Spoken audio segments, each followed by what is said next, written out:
எந்த திட்டம் கொண்டு வந்தாலும் அவ அப்பா பேரே வைக்கிறான்னு சொன்னார். வெயிங்கண்ணா வேண்டாங்கல்ல, நிதி ஆதாரம் அதிகமாக இருந்து திட்டத்தை கொண்டு வந்தால் பரவாயில்ல.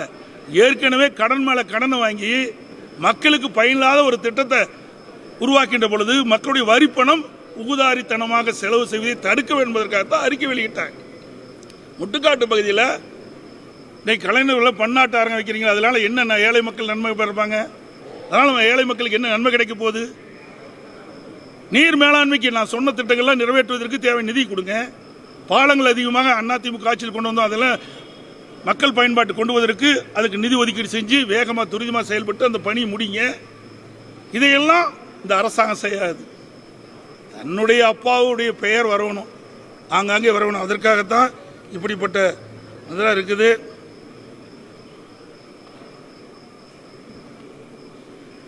ஆகவே வேண்டுமென்றே திட்டமிட்டு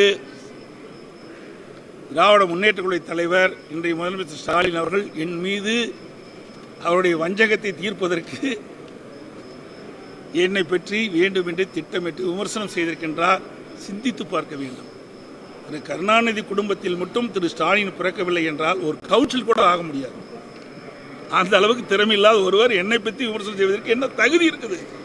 இப்பொழுது இந்த கூட்டம் இந்த தொலைக்காட்சியின் வாயிலாக தெரிவிக்கிறேன். நான் அம்மா முதலமைச்சராக இருந்த காலகட்டத்தில் கூட விட்டுருங்க, ஏன்னா அதை பற்றி அவர் தொட மாட்டேங்கிறாரு. நான் முதலமைச்சர் இருக்கிற காலத்தில் என்னென்ன சாதனை செய்தேன் என்று புள்ளி உரத்தோடு துண்டு சீட்டு இல்லாமல் நான் சொல்கிறேன். திரு ஸ்டாலின் அவர்களே, நீங்கள் முதலமைச்சராக பொறுப்பேற்ற பிறகு என்னென்ன திட்டத்தை தமிழ்நாட்டு மக்களுக்கு கொண்டு வதில் என்று நீங்கள் பேசுங்க. நீங்கள் போடுகின்ற மேடைக்கே நான் வர்றேன்.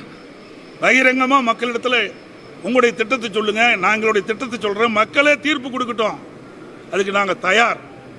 ஆனால் வேண்டுமென்றே திட்டமிட்டு அவதூறு செய்தியை பரப்பினால் ஒருபோதும் நாங்கள் ஏற்றுக்கொள்ள மாட்டோம். அதற்கு தகுந்த பதிலடி அப்பப்போ கொடுப்போம்.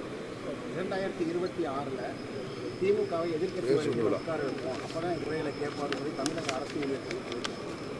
சரியான அறிவிப்பு கொடுத்திருக்கிறாங்க. இப்படி ஒவ்வொருவரையும் ஏமாற்றி ஏமாற்றி ஆட்சிக்கு வந்தவர்களுக்கு அவர்களுக்கு கொடுக்கின்ற பரிசு அது சரியா இருக்கும். அதிமுக ஆட்சிக்கு வரும் பட்சத்தில் கூட்டணி மந்திரி சபைங்கிற கருத்தை நீங்க ஏத்துக்க தயாரா இருக்கீங்களா? அதாவது அதிமுக சிந்திச்சிங்க, இன்னும் கூட்டணியே அமைக்கல. அமைக்காத போது ஒரு கற்பனையான கேள்விக்கு நாங்கள் எப்படி பதில் சொல்ல முடியும்? உங்களோட கூட்டணிக்கு பாமகவையும் பாஜகவையும் வரவேற்க கதவு திறந்து வச்சிருக்கீங்களா?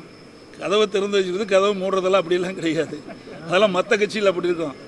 அதிமுக வரது பொறுத்த வரைக்கும் ஒத்த கருத்துடைய கட்சிகள்லாம் இன்றைக்கு ஒன்று சேர்ந்து இந்த லஞ்ச லாவணியமுள்ள இந்த அரசை மக்களோட ஆட்சியை அகற்ற வேண்டும் என்பதுதான் எங்களுடைய நிலைப்பாடு.